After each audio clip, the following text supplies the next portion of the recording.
Authored by Elijah Magnier, Middle East-based chief international war correspondent for Rai Media Israel has attacked Syria many times during the last 7 years of war imposed on Syria. It has run red lights and broken taboos in order to provoke the axis of the resistance inside Syria, but has refrained from infuriating Hezbollah in Lebanon. Nevertheless, the most recent Israeli attack has pushed Syria and its allies beyond tolerable limits. Thus, President Assad prepared himself for a battle against Israel between the wars, knowing that such a battle could last weeks. But the president of Syria won't be alone. Assad and Hezbollah's Secretary General Hassan Nasrallah will both be running any future battle against any Israeli aggression when the decision to engage will be taken. Most recently, Israel bombed the Syrian army and destroyed the Iranian Revolutionary Guard Corps (IRGC) offices and bases in Syria without inflicting any human casualties. At the same time, Prime Minister Benjamin Netanyahu put himself on the level of IRGC Quds Brigade General Qasem Soleimani by challenging him on social media. In fact, Netanyahu fell right into the trap the Iranian general set for President Donald Trump. Soleimani asked President Hassan Rouhani to avoid answering this thug Trump, who is beneath your level, and to allow him, Soleimani, to respond to Trump's provocations of Iran. Thus, Soleimani, a mere officer in the Iranian security forces, directly engages leaders of countries and even an arrogant prime minister who commands what he considers the best army in the Middle East and among the strongest in the world. But Soleimani's style is different from Netanyahu's.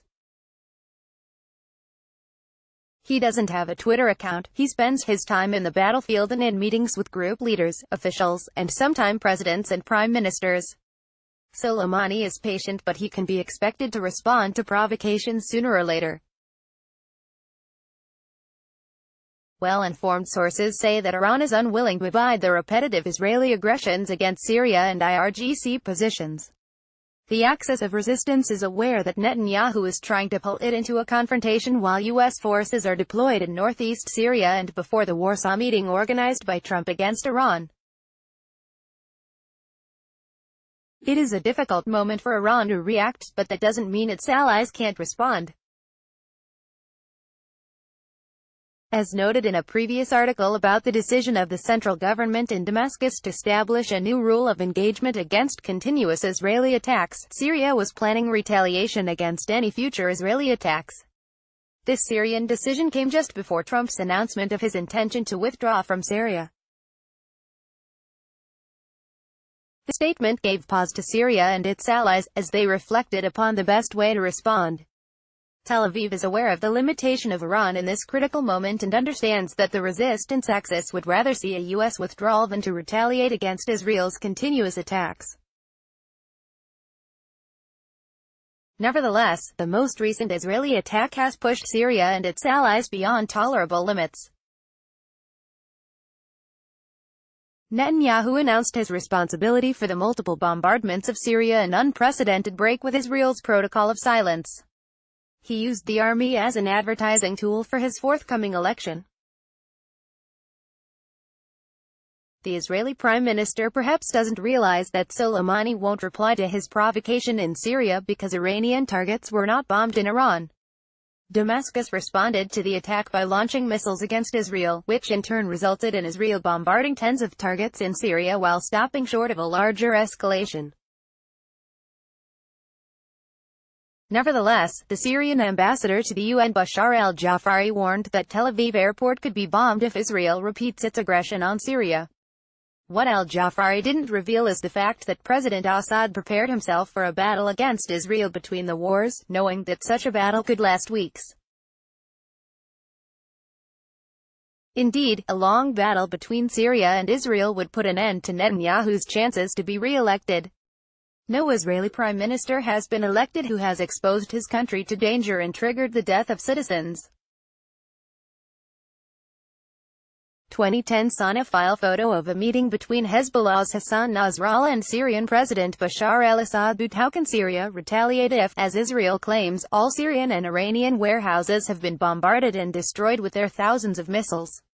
How can Hezbollah support Syria if, as Israel claims, it has crippled all convoys transiting from Syria to Lebanon?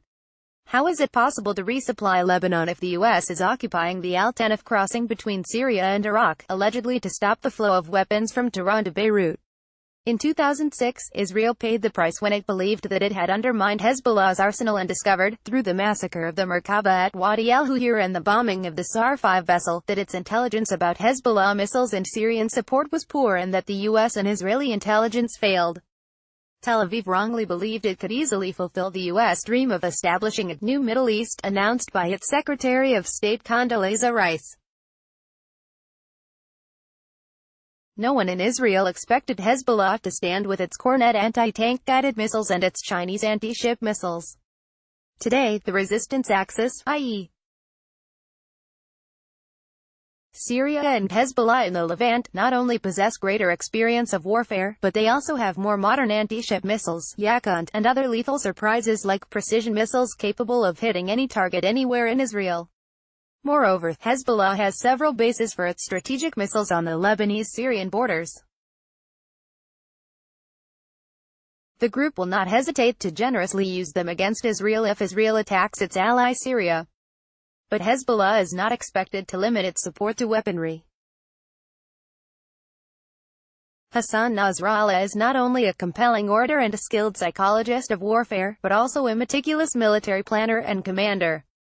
He was present in the military operational room in every single battle against Israel and participated in every single move his men took against Israel in the 2006 war and since.